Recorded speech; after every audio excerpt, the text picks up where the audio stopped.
In 2005, 2 female police officers were shot whilst attending an emergency call. Sharon Beshenivsky lost her life. Her colleague, Teresa Milburn, was seriously injured. I heard a bang. Saw Sharon's head just fall to the right and then plop forward. This callous criminality shocked the country. The crime is horrendous. It doesn't get much more serious than this. This is the story of how their colleagues went to the ends of the earth to bring to justice the people who did it.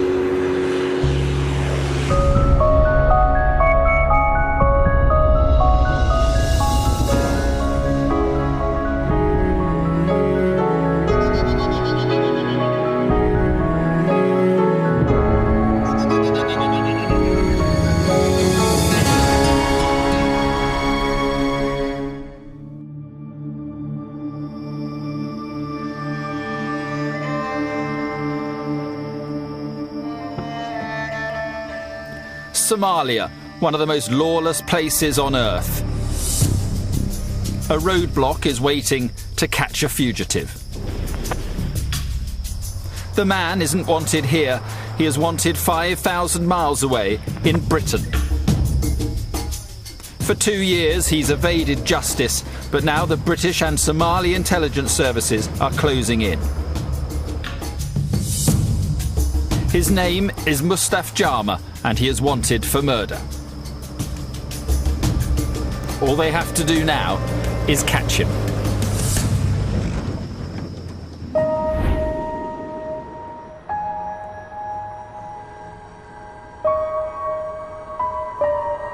The story begins 2 years earlier in Bradford, when a quiet November afternoon was shattered by an emergency call to the police. For PC Sharon Beshenivsky, a new recruit to West Yorkshire Police, it should have been a day to celebrate. It was her daughter Lydia's 4th birthday and a family party was planned. Her husband Paul had been looking forward to this day for weeks. Sharon had also swapped her shifts around because of Lydia's birthday, and then I sort of got my orders to make sure I'm home on time. For Lydia's birthday, sort of everything were organised for a party, and Sharon says, well, I'll be home early, or as early as I can.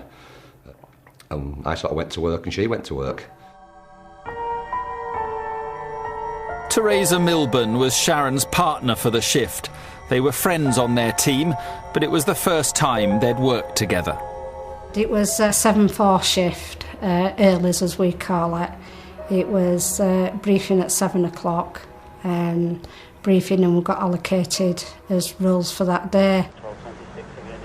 We were what we called the tasket car, driving around the hotspot areas of Bradford, being proactive, stopping people, helping people, not actually answering any calls as such. Just 30 minutes before they were due off-duty, a travel agent close to the city centre activated a silent panic alarm that went direct to the police control room. Any to area, don't go into Great Horton Street. You only call the area Great Horton Street. We both made the comment of, oh, it's 3:30 Friday afternoon. It'll be a false call. Obviously, it was Sharon's daughter's birthday that day. She didn't want to work over. Sat there and it was like, we're going right past it, aren't we? Yeah, suppose we better go then, aren't we? Yeah, we'll answer it then. And we set off. The decision to take the call would change everything. It was from Universal Express travel agents on Morley Street, just half a mile from the central police station. A CCTV camera captured their arrival. As we got there, saw 2 street wardens and they crossed the road over to us and says, there's something not right, doors are locked. So we crossed over the road. The 2 officers were now just moments away from tragedy. Sharon walked in front of me. I've immediately followed her, and it's only been a couple of steps, not far at all. And She just stopped. She stopped in the doorway.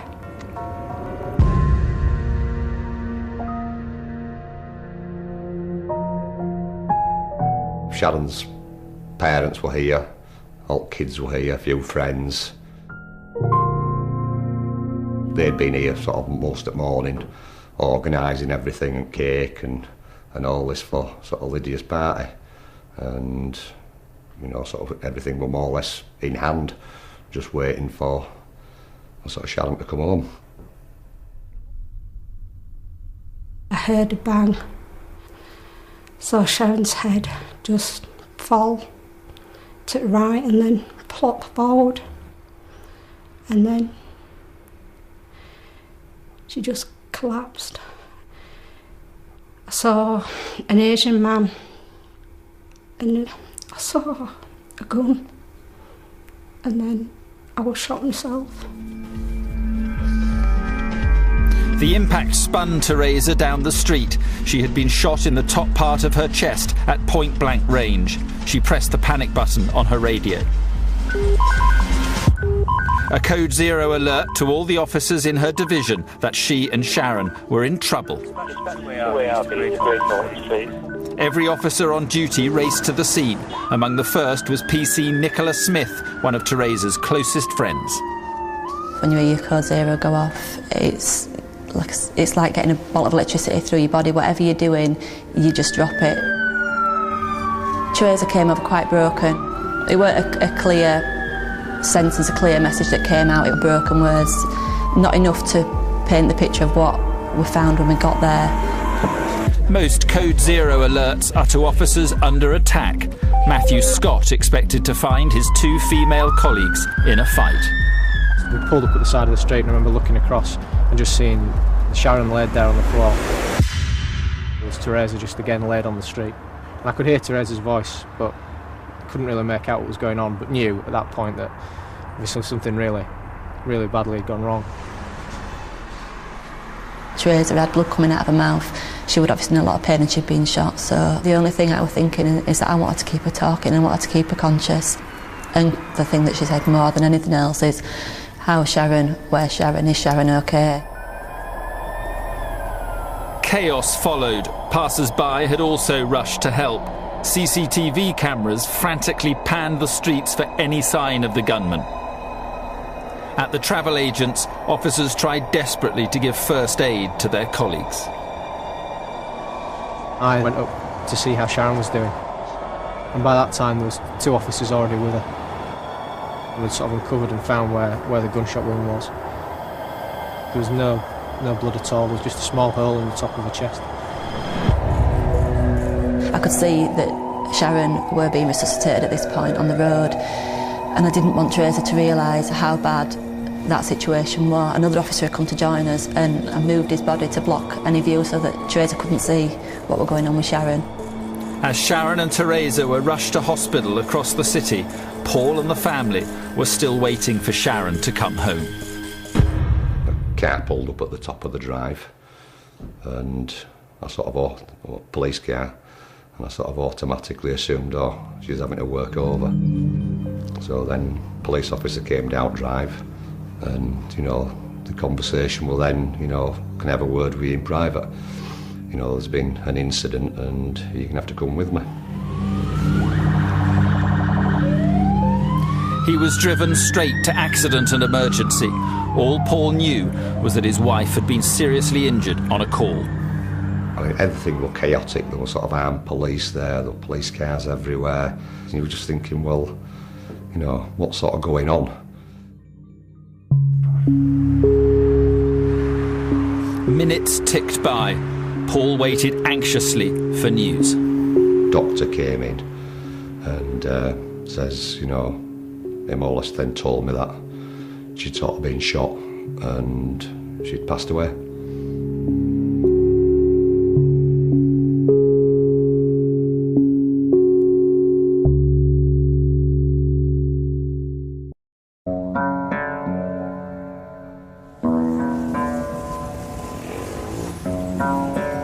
What had started as an armed robbery at a travel agent's in Bradford had ended in murder. PC Sharon Beshenivsky was shot dead at the scene. Her colleague Teresa Milburn was also shot at point-blank range and was fighting for her life.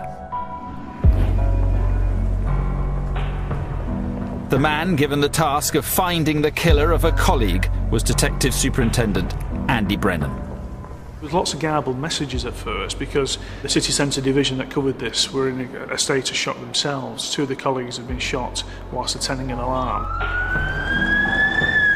It was a little bit confused. There were things happening. Sharon had been removed, Teresa had been removed from the scene. All we knew at that point from the initial briefing was it appeared at that time that this was probably a robbery that had gone wrong. West Yorkshire Police has one of the most successful murder inquiry teams in the country. Every available detective rushed to Bradford for a briefing. One of the first decisions I made was a decision to go right back to basics. Let's re-interview all the witnesses, let's ensure we've captured all the basic CCTV, and let's do the basics that we would do in any investigation.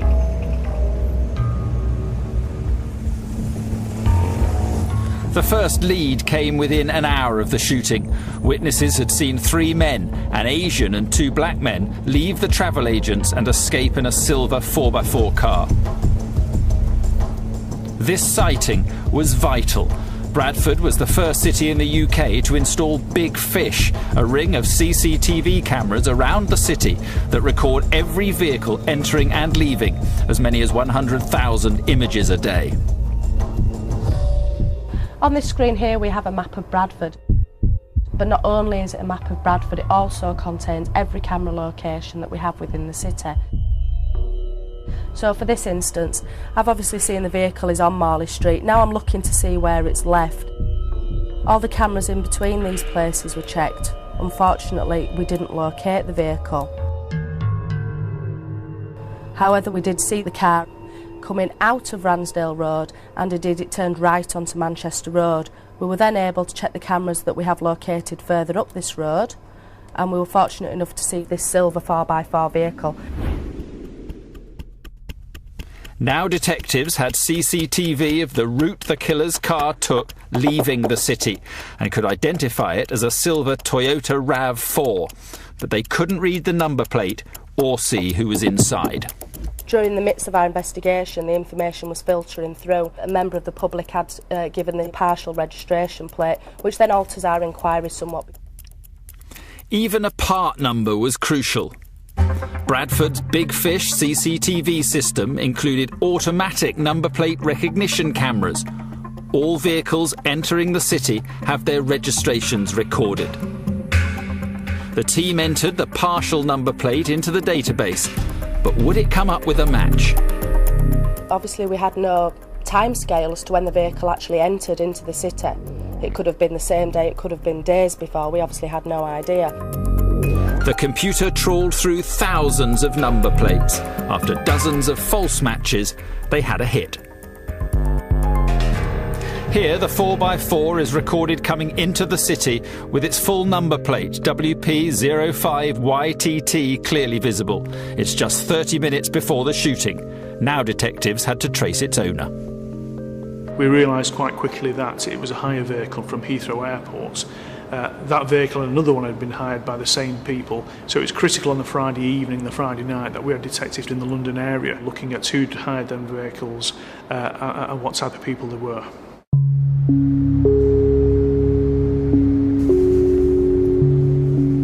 As colleagues scoured the country, Teresa was still in hospital. The bullet struck her on the chest, causing her left lung to collapse. She was lucky to be alive, but didn't know what had happened to her friend. I kept asking, now Sharon, what? I remember Jez Barrett as inspector.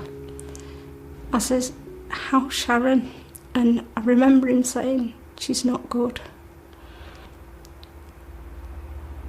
I can't actually remember anyone telling me that Sharon were dead. I've been told since that the specialist came up to us at that moment and told us that Sharon were dead. I can't remember that. Sharon's family were all too painfully aware of what had happened. A day earlier, they'd waited for her to return home for a birthday party. Now they visited the scene of her murder. Her husband, Paul, had to break the news to their children. It's the hardest thing I've ever done in my life. Just didn't know how to say it, literally. Sort of how do you explain to your kids that the mother's dead? Once I'd sort of sat them down and sort of told them, I think it would have disbelieved to kids. It just wasn't, you know, because obviously with them being so young, you know, no one's experienced sort of death within family sort of thing, and it's just all tears and crying and whatever else, and it's just like you think, God, you know, it's how do you go on from here, sort of thing.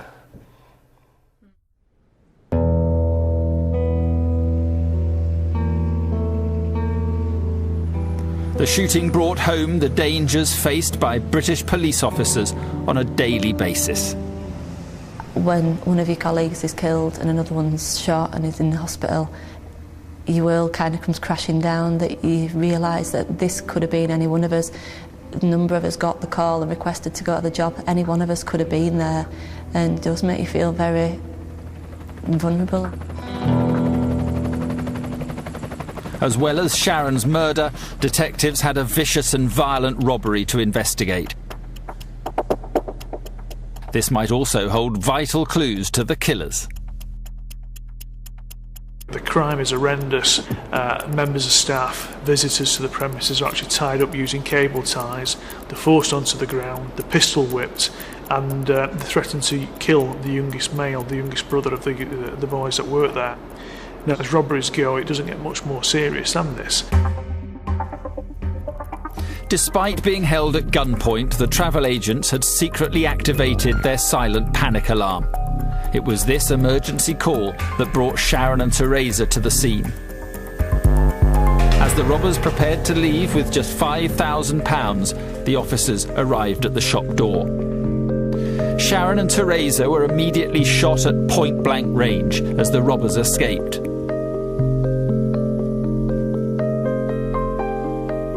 Forensic teams scoured the shop and the street for clues.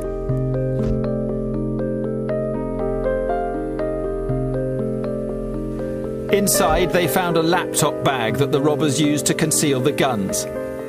A knife wielded by one of the men. In the wall, a bullet fired by a MAC-10 submachine gun. And outside, 3 bullet casings, all fired from a 9mm handgun. As detectives worked around the clock at the scene, the team tasked with tracing the Toyota RAV4 received a call. It had been picked up by the Metropolitan Police in South London. Could this be the breakthrough they were looking for? A series of raids on houses and flats in the capital produced 6 suspects. An armed police convoy brought them back up the M1 to West Yorkshire for questioning. Experience tells me that you don't automatically assume that they are involved. We know that somehow that vehicle's involved, and it's a huge amount of work to have to start eliminating them or implicating them as being involved. It soon became clear the car was being used as a pool car by criminals. But the 6 suspects had nothing to do with the car at the time of the shooting. It was a setback for the team. People are suddenly realising that you've arrested 6 people in connection with this horrific crime, and suddenly you're going to start bailing people as well. And people start to think, oh, where are we going with this investigation now? It was back to the drawing board for detectives. Luckily, key witness PC Teresa Milburn was making a remarkable recovery. She was ready to return home to be with her husband Chris and 15-year-old son James, and she desperately wanted to help the investigation. Came out of hospital and then did 2 days of video interviews which are done with key witnesses. Reliving everything again. That was very emotional, very hard. But you need to do it. You need to do that in order to assist the investigation. And yeah, I had injuries, I was in pain. In the rear of the vehicle on this side, we also recovered a Ribena pack, which allowed us to undertake fingerprints and DNA work on that. On this side of the vehicle, we also recovered a water bottle, a sandwich pack and a till receipt from Woolly Edge service station. That was timed shortly after 6 p.m. on Friday the 18th of November.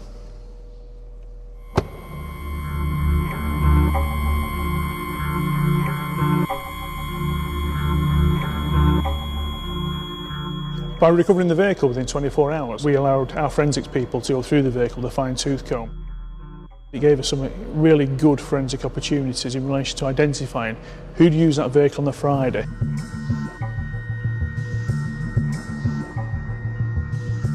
I was able to identify 3 people who I believe were responsible for that robbery. They were Mustafa Jama, Mustafa Jama, and his brother, Mustafa Jama. These were now the most wanted men in Britain. But where had they gone?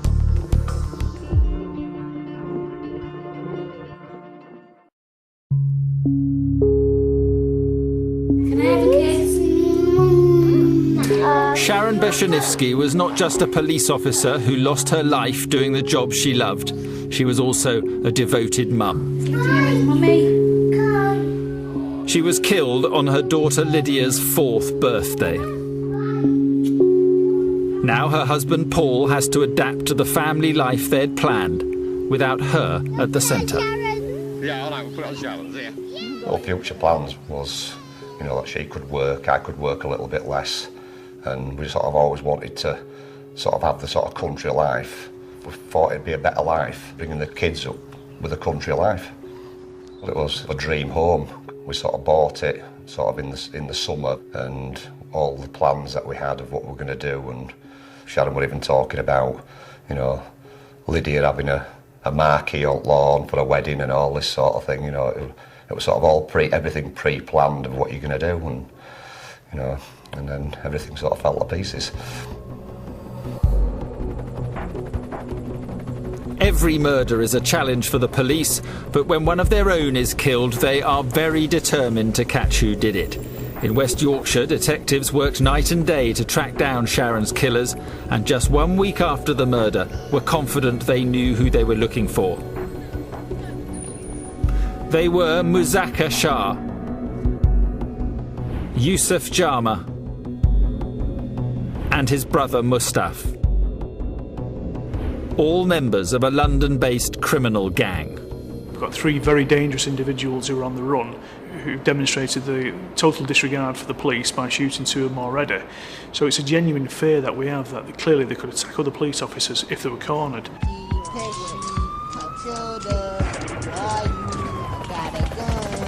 The gang's base was an estate in North London called Graham Park. They called themselves the Thug Fam. Mustafa Jama was their leader. On his shoulder he carried a 5-star tattoo to show he was in charge. His life revolved around violent crime. In this rap song he sings about guns, gangs and killing a cop. His key lieutenants were Somalian asylum seekers Yusuf and Mustafa Jama. They both had a string of convictions. Ironically, Mustafa had been allowed to stay in the UK because to return him to Somalia would have breached his human rights. The gang were not afraid to use guns. Detectives believe this is Mustafa Jama robbing a North London off-licence at gunpoint. 7 months later, he would travel to Bradford to carry out a similar attack. Before escaping, incredibly, he fires his gun indiscriminately.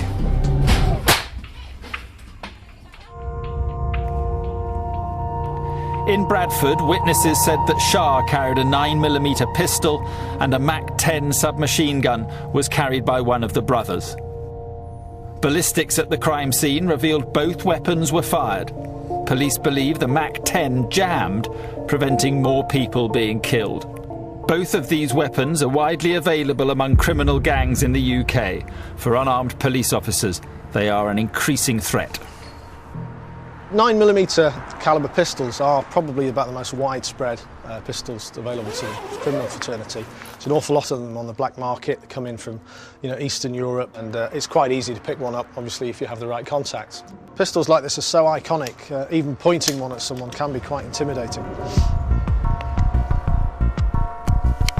For Sharon and Teresa to be confronted by a weapon like this is unimaginable. The other gun was even more sinister.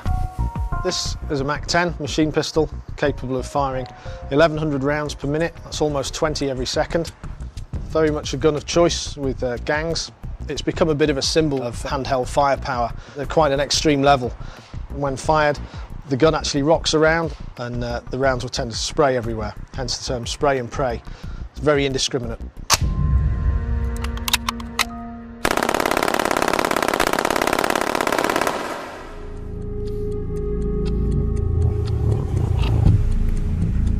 These were the weapons in the hands of the 3 fugitives now on the run. Police forces across the UK were put on high alert. For 7 days, nothing. Then, 100 miles away in Birmingham, a breakthrough. West Midlands Police were called to a reported gang rape. We've got sort of 10 people that have been arrested for rape. We've got a victim that was very traumatised as well, so we're having to deal with her. We've got a number of scenes that we had to secure evidence from, and also we had to recover forensic evidence from all of the people that were in custody. One of the suspects was taken to the cells by PC Alan Brockbank. He's seen here, booking him in. He had his hat right down, so all we could actually see was just his eyes. When he took all his clothing off, he's totally calm, totally passive, not looking at anybody. But the young WPC who was with me turned to me and said, "That's that person that's on the briefing." And she gave the biggest smile I've ever seen. The police suspected the man they had was Mustafa Jama. He told them he was Abdi Ahmed. And we had to try and work out whether that was the name he'd used before, and then really just try and work out a best way of confirming it. When the police want to establish a suspect's identity quickly, they use live scan.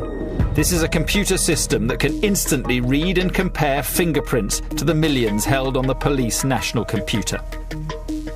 We specifically asked to be compared against Mustafa Jama's details, because although he was giving false details at the time, we believed he was obviously Mustafa Jama. Would this be the man they were looking for?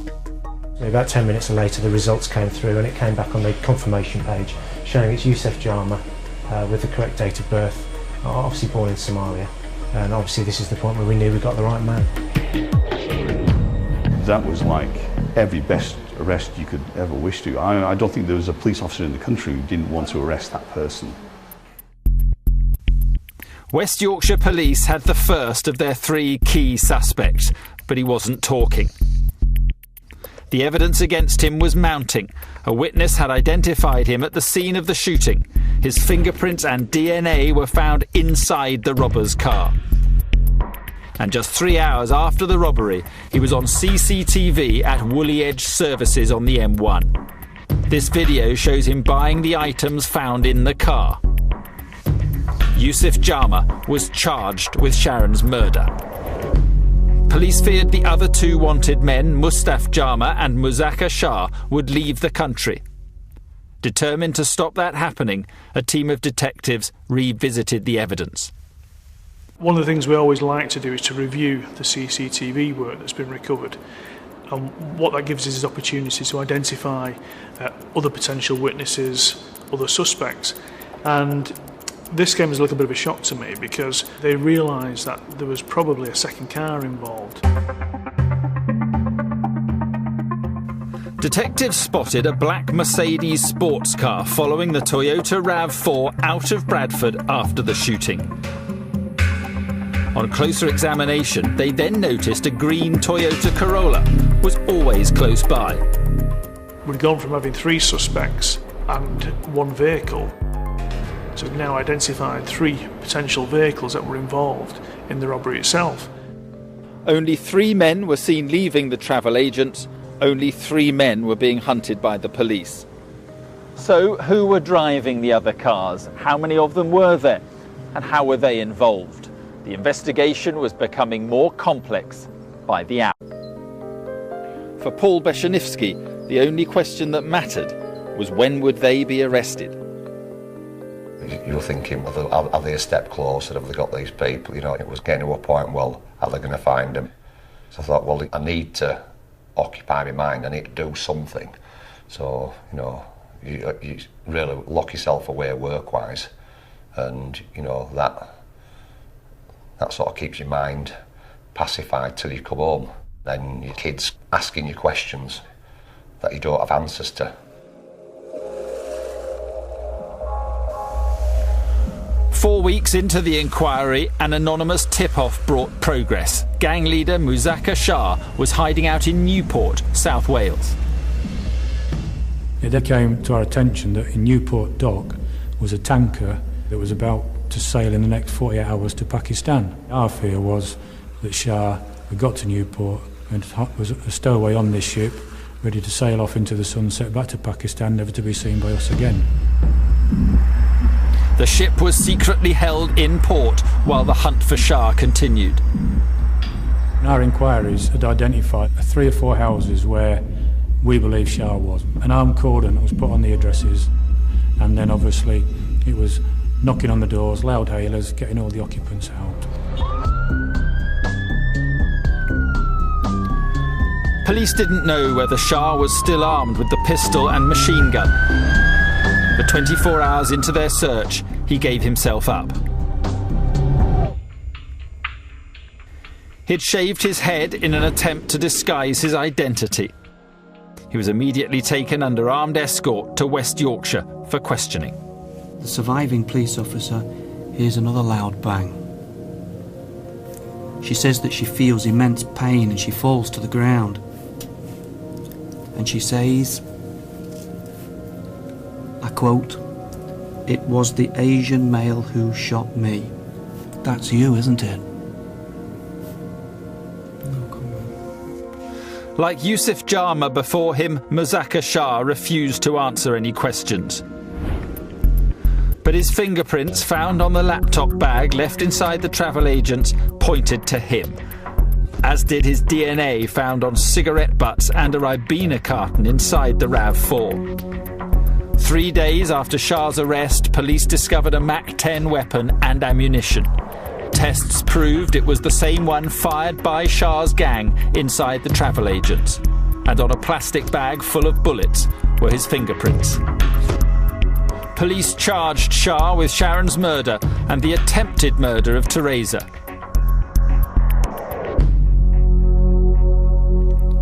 For Teresa, it was comforting to know that the man who had killed her friend was now behind bars.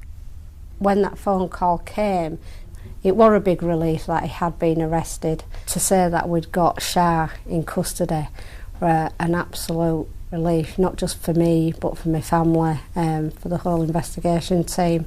Just ended rollercoaster really. 6 weeks after the shooting, Sharon's funeral took place at Bradford Cathedral. Once we'd sort of got to the funeral day, I don't know, your sort of heart races, and you know, you sort of try to think, well, how am I going to cope on this sort of day, and how the kids going to cope. It wasn't easy. I walked behind Sharon's coffin because I wanted to say goodbye to her respectfully. Every officer that lined the streets that day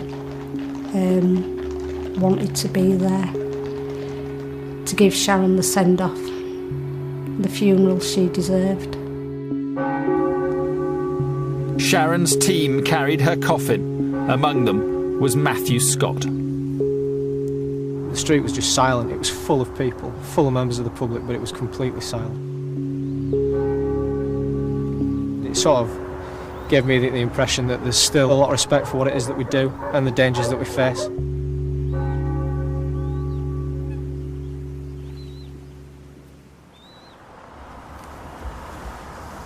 Sharon may have been laid to rest, but the hunt for her killers was not. One key suspect, Mustafa Jama, was still on the run. His image was sent around the world. Then police arrested 3 men linked to the Mercedes and Corolla cars seen on the CCTV. Police believed these men were the robbers' lookouts, but they were still unclear about how the gang had orchestrated their plan. A day later, they made another arrest, and this time they got the answers they were looking for. The handyman at this house would hold the key. He became a very useful witness. He was actually doing work, handiwork, when he actually overhears this crew talking about doing a robbery. And there's a suggestion that there's many, many tens of thousands of pounds that are going to be available to them. He doesn't get involved in this in any way, shape or form. He's just purely doing his handiwork. But he does notice that they appear to be very excited. He can tell by the tone of the language that they're using. The handyman was initially arrested as a suspect, but it soon became apparent he was a key witness. In this police video, he's seen taking officers around the house. He reveals in remarkable detail the gang's movements after the robbery. So this is the room that you said they all came back into? Everybody was in that room. Right. There was one guy, the black guy, who was standing here.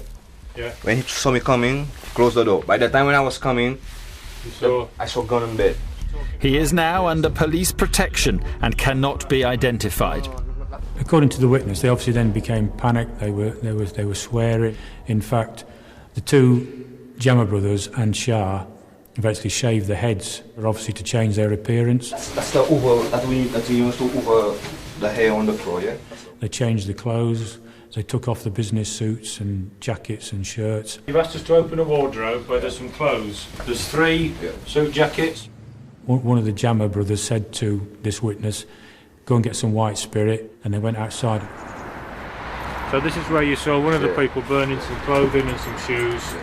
Shoes, clothes, long trousers. So he describes how the men left the Mercedes with 2 occupants left initially. One of the Somalians left in the RAV4. Another one got taken to the railway station. And then 3 other people left in another car. I've got to take hold of you now, and you can tell We've got the complete picture now. We know where they all came, we know what they've done and where they left. With the help of this new information, police pieced together their case against the 5 gang members they'd caught. But there was one man missing. The hunt for Mustafa Jama was still on. But had he fled the country? And would they ever catch him?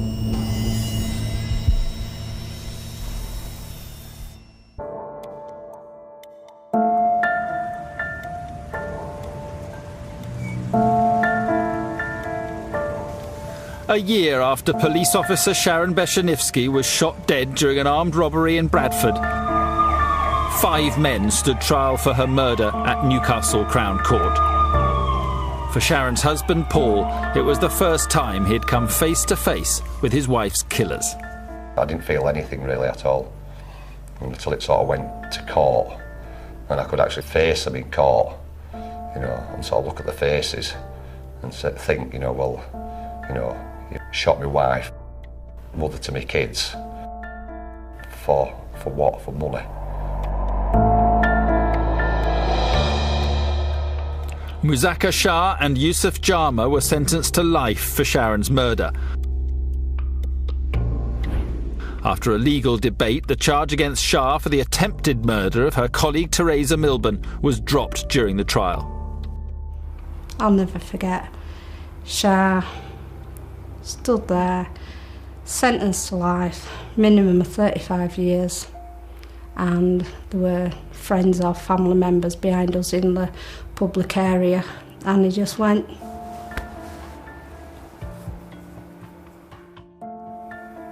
So proud of himself in killing someone. 2 of the gang's 3 lookouts were found guilty of manslaughter. They also received life sentences. A 3rd was convicted of robbery and sentenced to 8 years. With 5 of the gang behind bars, Teresa bravely returned to the beat in Bradford and Paul tried to get on with raising his children. but both knew the story wasn't over. One of the key suspects, Mustafa Jama, was still on the run. He thought he was beyond reach. Detectives in West Yorkshire believed otherwise. We had strong intelligence suggesting Mustafa Jama had left the UK and had actually returned to Somalia. And that was really disappointing because we tried really hard to find him whilst he was in the UK. He was the third one that had actually gone inside the travel agents. He was the one who had been involved in the robbery itself, and he was the one in the group who shot both officers. After the murder, stories began circulating that Jama had escaped from the UK by using a woman's passport and disguising himself in a burqa. He then fled to the very country he claimed was too dangerous for him to live in.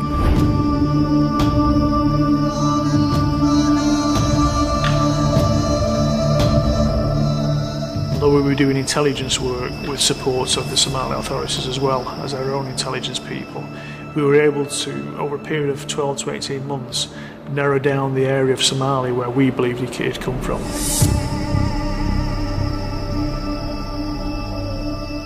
Jama's family lived in the remote north. His father was a clan leader.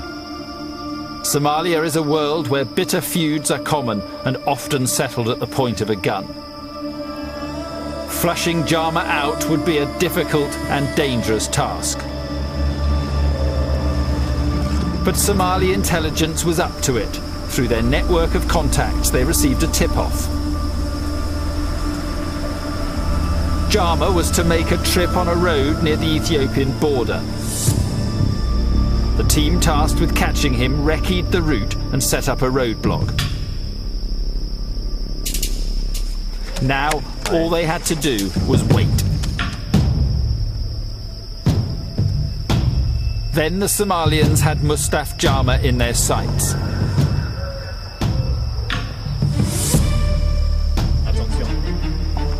Their target would be armed. The plan must not fail.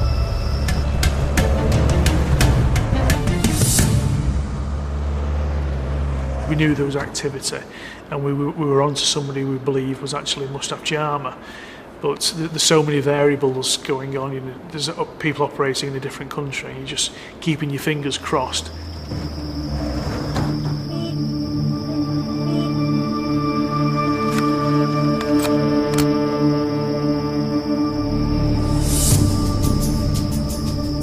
The police surrounded him.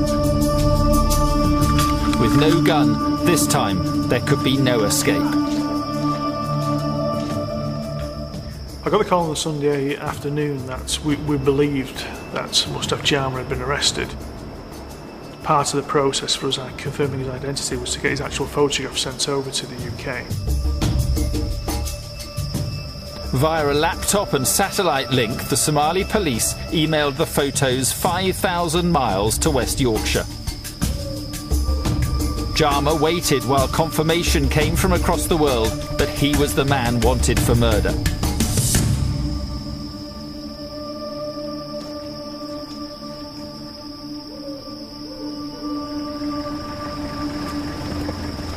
West Yorkshire police wanted to get Jama back to Britain as quickly as possible. He would be extradited via Dubai. Andy Brennan flew out to collect him. We sat there waiting for him, and we got the indication that at first there was one or two problems with the plane, and it was delayed 24 hours, which was a bit concerning to me because I thought, you don't know what's going to go on here. There may well be a genuine problem, and we can't get him out of Somalia.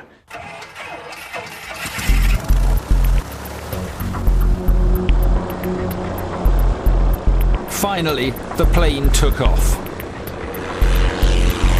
Nearly 2 years after Sharon Beshenivsky's murder, Mustafa Jama would finally come face to face with the officer who vowed to track him down. The plane arrived, and I saw him coming down the steps, and I was clear in my own mind that that was him at that point. These are the photos of Jama taken at the time by the Somalian police. As I introduced myself and who I was, I sensed that he probably knew who I was, and I could see the colour clearly drain from him as he realised that the game was over. It doesn't matter where people go, we will find them and bring them back to the UK to face justice. Mustafa Jama was sentenced to life with a minimum of 35 years for the murder of PC Sharon Beshenivsky. Her death took detectives from West Yorkshire to the ends of the earth to track down the men responsible. This determination saw 6 members of the gang put behind bars. The officers didn't just do it for British justice, they did it for everyone affected by this cruel crime. And most of all, of course, they did it for their colleague, Sharon Beshenivsky.